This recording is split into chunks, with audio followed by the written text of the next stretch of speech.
Ils m'ont retrouvée après 18 ans, puis ont choisi une autre fille à ma place. Ils ignoraient que chacun de leurs mensonges devenait réalité, jusqu'à provoquer la chute de leur empire. J'avais déjà vécu une première fois. Une existence courte, misérable, terminée à 15 ans dans un abribus glacé, après avoir été chassée par les 2 personnes que j'appelais encore mes parents. Pendant 10 ans, mon âme avait erré dans un endroit dont je ne gardais que des souvenirs flous. Puis, sans que je sache pourquoi, on m'avait accordé une seconde chance.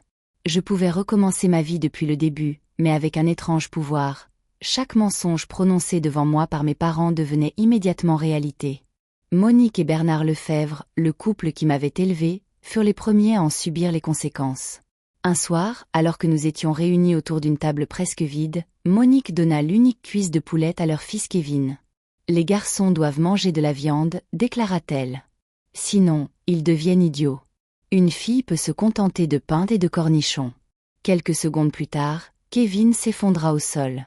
À l'hôpital, les médecins découvrirent une grave atteinte neurologique qu'ils furent incapables d'expliquer. Monique passa des nuits entières à pleurer, sans jamais comprendre que son propre mensonge avait condamné son fils. Quelques années plus tard, Bernard inventa une histoire honteuse à mon sujet afin de salir ma réputation et récupérer l'argent que j'avais économisé. Devant tout le village, il leva la main et jura. Je l'ai vue de mes propres yeux. C'est ma fille, je la reconnaîtrais même si j'étais aveugle. Avant la fin de la journée, il perdit totalement la vue. C'est ainsi que je compris que mon pouvoir était réel. Mais je compris surtout une chose, je ne devais jamais prévenir ceux qui me maltraitaient. Leurs mensonges seraient désormais leur propre piège. À 18 ans, mon existence bascula de nouveau. Un avocat se présenta chez les Lefebvre accompagné de 2 personnes élégamment vêtues. Il m'annonça que je n'étais pas leur fille biologique. J'étais l'enfant disparu de Laurent et Marianne Delcourt, propriétaires d'un immense groupe immobilier et hôtelier. Leur siège occupait plusieurs étages d'une tour à la Défense. Ils possédaient des hôtels de luxe, des résidences privées, des domaines viticoles et une fortune estimée à plusieurs milliards d'euros. Avant mon départ, Monique prit Marianne à part et lui murmura « Faites attention. Ne mentez jamais devant cette fille. » Marianne la regarda comme si elle avait perdu l'esprit. Moi, je ne dis rien. Je montai dans la voiture noire qui devait me conduire jusqu'à Neuilly-sur-Seine. La maison familiale ressemblait davantage à un palace qu'à une habitation. Derrière les hautes grilles se trouvait un immense jardin, une piscine intérieure, plusieurs voitures de collection et une dizaine d'employés. Pourtant, lorsque je franchis la porte, personne ne se précipita pour me prendre dans ses bras. Ma mère biologique se tenait près d'une jeune femme blonde vêtue d'une robe élégante. Elle posa une main protectrice sur son épaule. « Élise, voici Clara. Nous l'avons adoptée après ta disparition. Elle a grandi avec nous. » Clara s'approcha et m'adressa un sourire fragile. « Je suis tellement heureuse que tu sois enfin rentrée. » Ses lèvres souriaient, mais pas ses yeux. À côté d'elle se trouvait Adrien, mon frère biologique. Il me détailla de la tête aux pieds, observant mes vêtements modestes, mes mains abîmées et mes cheveux desséchés par des années de privation. « Elle va réellement vivre ici ?» demanda-t-il. Mon père lui lança un regard sévère, mais il ne répondit pas. Son silence suffisait. Une employée prit ma valise et annonça qu'elle allait me montrer ma chambre. Clara se raidit immédiatement. « Elle va prendre ma suite du 3e étage ?» Marianne lui caressa le bras. « Non, ma chérie. Ne t'inquiète pas. » Puis elle se tourna vers moi. « La chambre du 2e étage est très agréable. Clara conservera la suite avec la terrasse. » Pourquoi ? Ma question sembla surprendre tout le monde. « Clara est fragile, » répondit ma mère. « Elle a besoin de beaucoup de lumière. » Je regardai la jeune femme devant moi. Elle avait les joues roses, la peau parfaite et l'apparence de quelqu'un qui n'avait jamais manqué d'un seul repas. Moi, j'étais maigre, pâle, et mes cheveux ressemblaient à de la paille. Qu'est-ce qu'elle a exactement ? Clara baissa les yeux et prit une voix tremblante. Je peux lui laisser la chambre. Je ne veux pas provoquer de conflit. Peut-être que je devrais partir. Elle fit mine de se diriger vers la porte. Ma mère la retint aussitôt. Ne dis pas n'importe quoi. Cette maison est aussi la tienne. Adrien t'intervint avec impatience. Tu viens à peine d'arriver et tu poses déjà des problèmes. Clara est la seule sœur que j'ai connue. Puisque tu es l'aînée, tu dois apprendre à faire des concessions. Je me tournai vers mon père. Clara est-elle vraiment malade ? Laurent Delcourt soupira. Pourquoi te mentirions-nous? Sa santé est très fragile. Ma mère hocha la tête avec assurance. Le médecin a dit qu'elle pouvait s'effondrer ou même cracher du sang si elle était contrariée. Elle n'eut pas le temps d'achever sa phrase. Clara porta brusquement une main à sa bouche. Elle toussa violemment et une tache rouge apparut entre ses doigts. Une seconde plus tard, elle s'écroula dans les bras de Marianne. Le salon plongea dans le chaos. Adrien appela les secours pendant que mon père criait au chauffeur de préparer la voiture. Ma mère pleurait en serrant Clara contre elle. Moi, je restais immobile au milieu de l'agitation. Le mensonge venait de devenir réalité. À peine la famille partie pour l'hôpital, je me tournai vers l'intendante. Préparer la suite du 3e étage. Elle hésita. Mais mademoiselle Clara. Elle est hospitalisée. Cette chambre est libre. 1 heure plus tard, mes affaires étaient installées dans la suite ensoleillée. Clara passa plusieurs jours à l'hôpital. Lorsqu'elle revint, elle semblait épuisée, mais la haine dans son regard était intacte. Quelques jours plus tard, elle me proposa de l'accompagner faire des achats à Paris. Nous sommes sœurs, après tout. Il faut apprendre à nous connaître. Je savais qu'elle préparait quelque chose, mais j'acceptais. Après plusieurs heures dans les boutiques, nous rejoignîmes une voiture garée dans une rue secondaire. Clara posa soudain une main sur son ventre. Je ne me sens pas bien. Le chauffeur va m'accompagner jusqu'à la pharmacie. Attends-nous ici. Ils partirent ensemble. Moins d'1 minute plus tard, 3 hommes s'approchèrent. Le premier avait la tête rasée, le deuxième cachait son visage sous une capuche et le troisième faisait tourner des clés autour de son doigt. « C'est toi, Clara Delcourt ?» demanda-t-il. Je compris immédiatement. Cela dépend. Pourquoi? Monte dans la voiture et tout se passera bien. Je n'avais pas survécu à mon enfance chez les Lefebvre sans apprendre à me défendre. Lorsque le premier homme tenta de saisir mon bras, je lui frappai le nez avec la paume. Le deuxième reçut mon coude dans le ventre. Le troisième s'écroula après avoir essayé de m'attraper par les cheveux. Quelques secondes plus tard, il prenait la fuite en jurant. Lorsque Clara revint, elle me trouva tranquillement appuyée contre la voiture. Son visage se décomposa durant une fraction de seconde. Le soir même, je me précipitai dans le salon en faisant semblant de pleurer. 3 hommes ont essayé de m'enlever. Mon père se leva brusquement. « Quoi? Je vais porter plainte. »« Non !» cria Clara depuis l'entrée. Tous les regards se tournèrent vers elle. Elle reprit d'une voix plus douce. « Nous ne savons pas ce qui s'est réellement passé. Une plainte attirait les journalistes et nuirait au groupe. » Mon père fronça les sourcils. « Clara a raison. Il faut réfléchir avant d'impliquer la police. » Adrien me regarda avec mépris. « Tu es certaine qu'ils te visaient? Ils t'ont peut-être prise pour Clara. La voiture lui appartient normalement. » Ma mère serra Clara contre elle. C'est certainement ce qui s'est passé. Je jouai l'indignation. Vous pensez qu'il voulait s'en prendre à elle? Évidemment, répondit Adrien. Personne ne te connaît. Mon père confirma. Ces hommes visaient Clara. Tu étais simplement au mauvais endroit au mauvais moment. Je regardai ma mère. Tu es d'accord? Oui. Ils cherchaient Clara. Puisque tu n'as rien, oublions cette histoire. Je baissai la tête pour cacher mon sourire. Très bien. Ils cherchaient Clara. Le soir suivant, Clara sortit pour assister à une réception dans un hôtel du centre de Paris. Vers minuit, le téléphone de mon père sonna. Je l'entendis hurler depuis l'étage. Comment ça, attaquer? Ma mère s'effondra sur le canapé. Cette fois, les 3 hommes avaient trouvé la personne que mes parents avaient désignée comme leur véritable cible. À l'hôpital, le visage de Clara était recouvert de pansements. Elle avait des ecchymoses aux bras et regardait le plafond sans parler. Marianne pleurait près de son lit. Adrien tournait comme un animal en cage. Mon père téléphonait à tous ses contacts pour retrouver les agresseurs. Je m'adossai à la porte. Quelle coïncidenze. Les hommes qui s'étaient trompés de cible ont finalement retrouvé Clara. Adrien se précipita vers moi. Tu n'as donc aucun cœur? Clara tourna lentement la tête. Son regard était rempli de haine. Mon père raccrocha et annonça.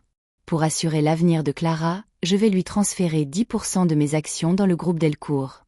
Marianne et Adrien approuvèrent immédiatement. Je laissai passer quelques secondes. Et moi? Adrien leva les yeux au ciel. Ce n'est vraiment pas le moment.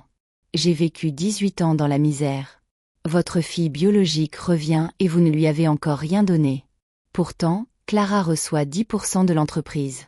Clara se mit aussitôt à sangloter. Papa, donne les actions à Élise. Je ne mérite rien. Je ne suis qu'une enfant adoptée. Ma mère se pencha vers elle. Tu es notre fille. Dans le couloir, 2 infirmières observaient la scène. L'une d'elles murmura assez fort pour être entendue. La vraie fille a été abandonnée pendant 18 ans et il récompense encore l'autre. Mon père, très attentif à son image, se raidit. Ma mère prit ma main. Nous ne faisons aucune différence entre vous. Donc je recevrai moi aussi 10%? Adrian explosa. Tu n'as aucune formation. Tu ne connais rien aux affaires. Les infirmières le dévisagèrent avec dégoût. Laurent tout sauta, embarrassé. Élise est ma fille biologique. Évidemment qu'elle recevra sa part. Un jour, la moitié du groupe lui appartiendra. Je le regardai droit dans les yeux. La moitié? Oui. Tu me le promets? Pourquoi te mentirais-je? Je me tournai vers ma mère. Maman? Sous le regard des infirmières, elle hocha la tête. Ton père dit la vérité. La moitié de cette société est à toi. Je quittai la chambre en souriant. Le lendemain matin, mon père reçut un appel de son directeur juridique. En moins d'une nuit, tous les titres qu'il détenait directement ou par l'intermédiaire de sociétés familiales avaient été transférés à mon nom. Les documents étaient parfaitement valides. J'étais désormais propriétaire de 50% du groupe Delcourt. Mon père surgit dans ma chambre, le visage livide. Tu vas venir avec moi et annuler cette opération. Pourquoi? Ces actions appartiennent à la famille. Je suis de la famille. Tu l'as affirmé toi-même. Adrien entra derrière lui. Rends-les immédiatement. Avec 50% des droits de vote, je peux convoquer le conseil d'administration et vous retirer vos fonctions.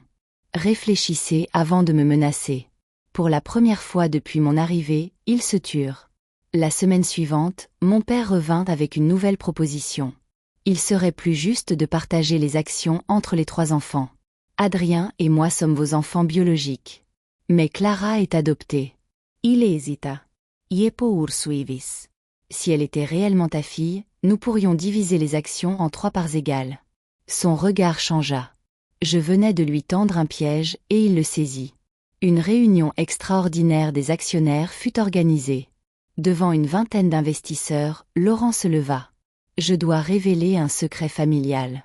Clara est en réalité ma fille biologique. Nous l'avons cachée pour protéger Élise lors de son retour. Un murmure parcourut la salle. Mon père posa un rapport ADN sur la table. Puisque mes 3 enfants sont biologiquement les miens, les actions doivent être partagées équitablement. Tu es certain que Clara est ta fille? Demandae. Absolument. Clara est ma fille biologique. Le mensonge venait d'être prononcé.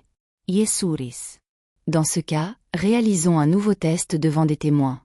Ma mère pâlit. Clara détourna les yeux. Adrien protesta immédiatement. Ce n'est pas nécessaire. Pourquoi? Vous avez peur du résultat?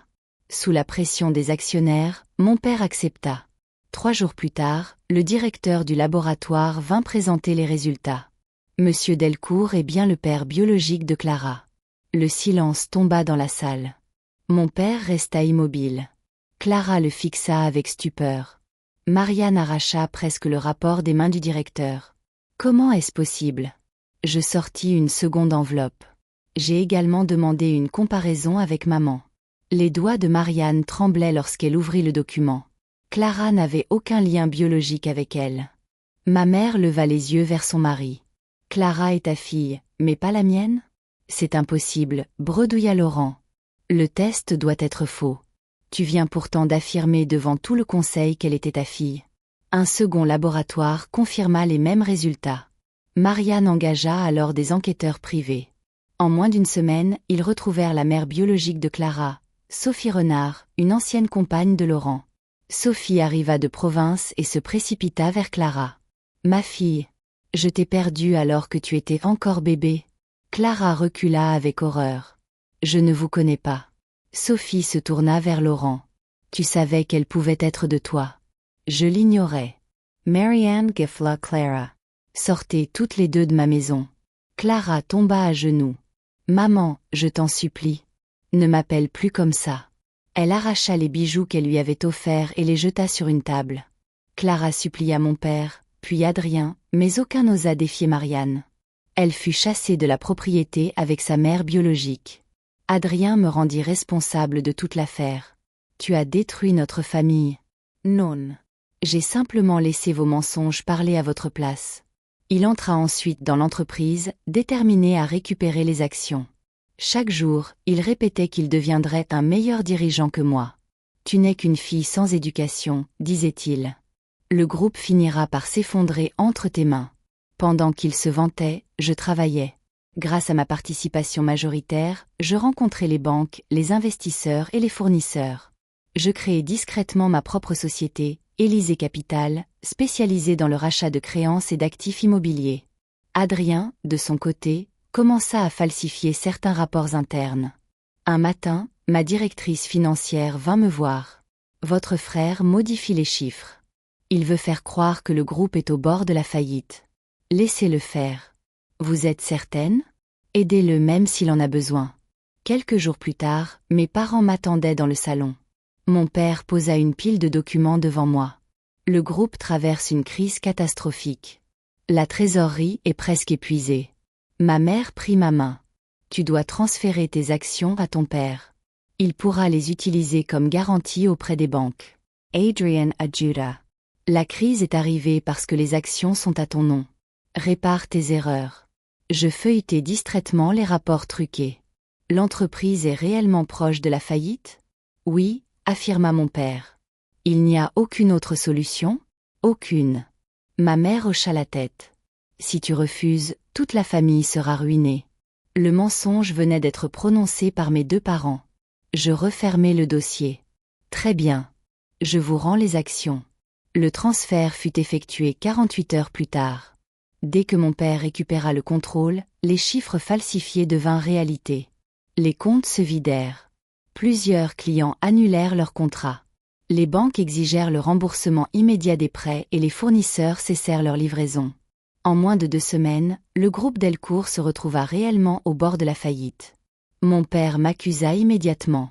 Que as-tu fait? Rien. Tu m'avais affirmé que l'entreprise était déjà condamnée. Les dettes s'accumulèrent et les filiales furent mises en vente. Pourtant, les Delcourt ignoraient que depuis plusieurs mois, Élysée Capital rachetait discrètement leurs créances et négociait avec leurs banques. Lorsque la maison de Neuilly fut saisie, ma société l'acquit. Le jour où ma famille dut partir, je les trouvai en train de remplir leurs valises. Adrien me regarda avec mépris. « Pourquoi es-tu encore là? Les huissiers vont nous jeter dehors. » Je restai assise sur le canapé. « C'est chez moi. » Il éclata de rire. « Cette maison appartient à la banque. » À cet instant, un homme en costume entra, suivi de plusieurs employés et agents de sécurité. Il s'inclina devant moi. « Madame Élise Delcourt, tout est prêt. » Mon père cligna des yeux. « Que venez-vous de l'appeler ?» L'homme se tourna vers lui. « Cette propriété a été acquise par Élysée Capital. Madame Delcourt en est l'unique dirigeante. J'ai racheté les dettes du groupe, plusieurs de ses filiales et cette maison. Je suis désormais votre principale créancière. » Ma mère porta une main à sa bouche. Adrien recula. Mon père se mit à crier. « Tu as organisé tout cela. Vous aviez affirmé que l'entreprise allait faire faillite. Je me suis simplement préparé. Nous n'aurions jamais dû te retrouver. » Hurla-t-il. Nous aurions dû te laisser mourir chez les Lefebvre. Les agents de sécurité s'approchèrent. Je désignai la porte. Faites-les sortir. Quelques jours plus tard, ils m'attendirent devant le siège de ma société. Mon père tenta d'abord de me menacer. Rends-moi le groupe et je pourrai oublier ta trahison. Comme je ne réagissais pas, ma mère changea de stratégie. Ma fille, nous avons commis des erreurs. Laisse ton frère diriger l'entreprise avec toi. Nous pouvons redevenir une famille. Adrien prit la parole avec assurance. Donne-moi le poste de directeur général. Tu n'as pas les compétences pour gérer seul. Je les regardai l'un après l'autre. Vous ne voulez pas retrouver votre fille.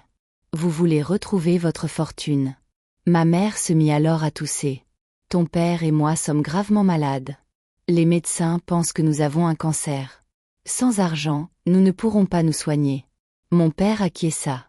Il ne nous reste peut-être que quelques mois. Je les observai avec lassitude. Encore un mensonge. Encore une tentative de manipulation. Faites-les partir, ordonnai-je à mes gardes. Une semaine plus tard, Adrien m'attendait devant mon immeuble. Il avait les yeux rouges. Qu'est-ce que tu leur as fait? À qui? À maman et papa. Ils ont tous les deux un cancer de l'estomac. Les médecins disent que c'est incurable. Je penchai légèrement la tête. Mais il m'avait affirmé être déjà malade. Il resta sans voix. À l'hôpital, mes parents avaient vieilli de 10 ans. Marianne me prit la main. J'ai compris mes erreurs. J'ai été injuste avec toi. Pendant une seconde, j'eus envie de la croire. Puis elle poursuivit. Ma dernière volonté est que tu offres une place à Adrien dans ton entreprise. Vous devez travailler ensemble pour reconstruire le nom des Delcourt. Même sur son lit d'hôpital, elle pensait d'abord à son fils. Mon père confirma. Donne-lui la direction. C'est un homme. Il saura protéger l'héritage familial. Je retirai doucement ma main. Leur regret n'était qu'une nouvelle manière de servir Adrien. En quittant l'hôpital, mon frère me suivit. Tu dois respecter leur dernière volonté. Pourquoi? Parce que ce sont tes parents. Ils m'ont donné la vie. Ils ne m'ont jamais donné de famille. Ils mourront sans pouvoir reposer en paix. Je haussai les épaules. Leur paix ne dépend pas de moi. 1 mois plus tard, mes parents moururent à quelques jours d'intervalle. Je n'assistai pas aux funérailles. Adrien disparut, et Clara également. Je me consacrai entièrement au développement d'Élysée Capital. En moins d'1 an, ma société reprit une grande partie des activités rentables de l'ancien groupe Delcourt. Un soir, alors que je quittais le siège, une voiture surgit à toute vitesse dans ma direction. Mes gardes, qui surveillaient discrètement les alentours depuis plusieurs semaines, bloquèrent le véhicule avec le leur. La portière s'ouvrit. Adrien sortit, le front en sang, une barre métallique à la main. Clara se trouvait sur le siège passager. « Tu m'as tout volé !» hurla-t-il. Les agents le maîtrisèrent avant qu'il puisse m'atteindre. Plaqué au sol, il continuait à crier. Tout devait m'appartenir. Je m'accroupis devant lui. Rien ne t'appartenait. Tu as seulement grandi en croyant que les autres devaient se sacrifier pour toi. La police arriva quelques minutes plus tard. Après son arrestation, Clara prétendit qu'Adrien l'avait forcé à participer. Adrien affirma au contraire que toute l'idée venait d'elle. Ils passèrent des mois à s'accuser mutuellement devant les enquêteurs. Ils furent finalement condamnés à de longues peines de prison pour tentative d'homicide avec préméditation.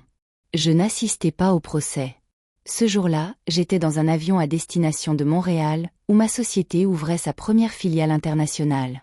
En regardant les lumières de Paris disparaître sous les nuages, je repensais à toutes les personnes qui m'avaient demandé de pardonner au nom du sang. Mes parents adoptifs m'avaient maltraité. Mes parents biologiques m'avaient utilisé.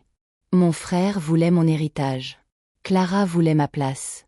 Ils parlaient sans cesse de famille, mais aucun d'eux ne m'avait jamais traité comme l'une des leurs. Pendant longtemps, j'avais cru que le bonheur commencerait le jour où quelqu'un me choisirait enfin. J'avais eu tort. Le bonheur avait commencé le jour où je m'étais choisi moi-même. Mon pouvoir avait transformé leurs mensonges en réalité, mais ce n'était pas lui qui les avait détruits. Ce qui les avait détruits, c'était leur certitude de pouvoir mentir, manipuler et humilier sans jamais en payer le prix. Le sang peut créer un lien, mais il ne crée ni l'amour, ni le respect, ni la loyauté. Une famille ne se reconnaît pas à son nom, à sa fortune ou à son héritage. Elle se reconnaît aux personnes qui restent à vos côtés lorsqu'elles n'ont rien à gagner. Et parfois, pour construire enfin sa propre vie, il faut avoir le courage de fermer définitivement la porte à ceux qui n'ont jamais cessé de vous faire du mal.